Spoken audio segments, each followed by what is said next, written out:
আজ সন্ধ্যা কিংবা রাতের দিক থেকে দক্ষিণবঙ্গের বিভিন্ন এলাকায় বৃষ্টির সম্ভাবনা তৈরি হয়েছে। আগামী ২৪ ঘণ্টায় কলকাতা সহ দক্ষিণবঙ্গের বেশ কয়েকটি জেলায় বিক্ষিপ্তভাবে বজ্রবিদ্যুৎ সহ বৃষ্টি হতে পারে। আবহাওয়াবিদদের মতে এই বৃষ্টি খুব দীর্ঘস্থায়ী না হলেও সাময়িকভাবে গরম ও আর্দ্রতাজনিত অস্বস্তি কিছুটা কমাতে পারে, তবে পুরোপুরি স্বস্তি মিলবে না বলেই মনে করা হচ্ছে। অন্যদিকে উত্তরবঙ্গের পরিস্থিতি এখন অনেক বেশি উদ্বেগজনক। সেখানে ইতিমধ্যেই প্রাক বর্ষার প্রভাব স্পষ্টভাবে দেখা যাচ্ছে। টানা বৃষ্টিতে বেশ কয়েকটি এলাকা জলমগ্ন হয়ে পড়েছে। বিশেষ করে পাহাড়ি এলাকায় ধস নামার ঝুঁকি তৈরি হয়েছে। আবহাওয়া দপ্তর জানিয়েছে, আগামী বুধবার পর্যন্ত উত্তরবঙ্গের জেলাগুলিতে বজ্রবিদ্যুৎ সহ ভারী থেকে অতি ভারী বর্ষণ চলতে পারে। দক্ষিণবঙ্গে গরমের পরিস্থিতি এখন চরম পর্যায়ে।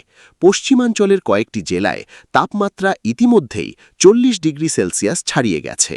আবহাওয়ার পূর্বাভাস অনুযায়ী আগামী সোমবার পর্যন্ত মাঝে মধ্যে কালবৈশাখী বা বজ্রসহ বৃষ্টির সম্ভাবনা থাকলেও গুমোট ও ভ্যাপসা গরম থেকে খুব একটা স্বস্তি মিলবে না বলেই মনে করা হচ্ছে। বিশেষজ্ঞদের মতে গাঙ্গেয় পশ্চিমবঙ্গ এবং বাংলাদেশের উপরে একটি ঘূর্ণাবর্ত সক্রিয় রয়েছে। পাশাপাশি পশ্চিম বিহারের উপরেও আরেকটি ঘূর্ণাবর্ত অবস্থান করছে। এই জোড়া ঘূর্ণাবর্তের প্রভাবে উত্তরবঙ্গে ভারী বৃষ্টির পরিস্থিতি আরও জোরদার হয়েছে। সবচেয়ে বেশি গরম ও অস্বস্তিকর আবহাওয়া অনুভূত হবে বাঁকুড়া, পুরুলিয়া, পশ্চিম মেদিনীপুর, পশ্চিম বর্ধমান এবং বীরভূম জেলায়। কলকাতা সহ উপকূলবর্তী জেলাগুলিতেও জলীয় বাষ্পের আধিক্যের কারণে ভ্যাপসা গরম তীব্র আকার ধারণ করবে। উপকূল অঞ্চলে আর্দ্রতা বেশি থাকায় মানুষের অস্বস্তিও তুলনামূলক বেশি হবে। কলকাতায় আজ সর্বোচ্চ তাপমাত্রা ৩৬ থেকে ৩৭ ডিগ্রি সেলসিয়াসের মধ্যে থাকতে পারে। পশ্চিমাঞ্চলের কয়েকটি জেলায় তাপমাত্রা ৪০ ডিগ্রির কাছাকাছি পৌঁছে যেতে পারে। বাতাসে আপেক্ষিক আর্দ্রতার পরিমাণ সর্বোচ্চ ৯৫% পর্যন্ত পৌঁছতে পারে, যা গরমকে আরও অসহনীয় করে তুলবে। তবে এই পরিস্থিতির মধ্যেও দক্ষিণবঙ্গের কিছু জেলায় বজ্রগর্ভ মেঘ তৈরি হচ্ছে, যার ফলে স্থানীয়ভাবে কালবৈশাখী ঝড় এবং বজ্রসহ বৃষ্টির সম্ভাবনা রয়েছে। বীরভূম, মুর্শিদাবাদ, নদিয়া, পূর্ব ও পশ্চিম বর্ধমান, পুরুলিয়া এবং বাঁকুড়ায় এই ঝড় বৃষ্টির সম্ভাবনা তুলনামূলক বেশি। এছাড়া হুগলি, পশ্চিম মেদিনীপুর এবং উত্তর ২৪ পরগনাতেও বজ্রসহ বৃষ্টির সম্ভাবনা রয়েছে। কোথাও কোথাও ঘণ্টায় ৪০ থেকে ৫০ কিলোমিটার বেগে ঝোড়ো হাওয়া বইতে পারে। যদিও এই বৃষ্টি খুব বেশি সময় স্থায়ী হবে না, তবুও কিছুটা স্বস্তি এনে দিতে পারে। উত্তরবঙ্গে আজ থেকে আগামী মঙ্গলবার পর্যন্ত দফায় দফায় ভারী বর্ষণের পূর্বাভাস রয়েছে। বিশেষ করে শুক্রবার, শনিবার এবং রবিবার জলপাইগুড়ি, আলিপুরদুয়ার এবং কোচবিহারের কিছু এলাকায় অতি ভারী বৃষ্টির সম্ভাবনা রয়েছে। দার্জিলিং, কালিম্পং এবং আলিপুরদুয়ারেও আগামী কয়েকদিন ধরে ভারী বৃষ্টি ও ব্যাহত থাকতে পারে। একই সঙ্গে কোচবিহার ও জলপাইগুড়িতেও বৃষ্টির পরিমাণ বেশি থাকবে বলে জানিয়েছে আবহাওয়া দপ্তর। মালদহ, উত্তর দিনাজপুর এবং দক্ষিণ দিনাজপুরেও বজ্রবিদ্যুৎ সহ হালকা থেকে মাঝারি বৃষ্টির সম্ভাবনা রয়েছে। কোথাও কোথাও ঘণ্টায় ৪০ থেকে ৫০ কিলোমিটার বেগে দমকা ঝোড়ো হাওয়া বইতে পারে।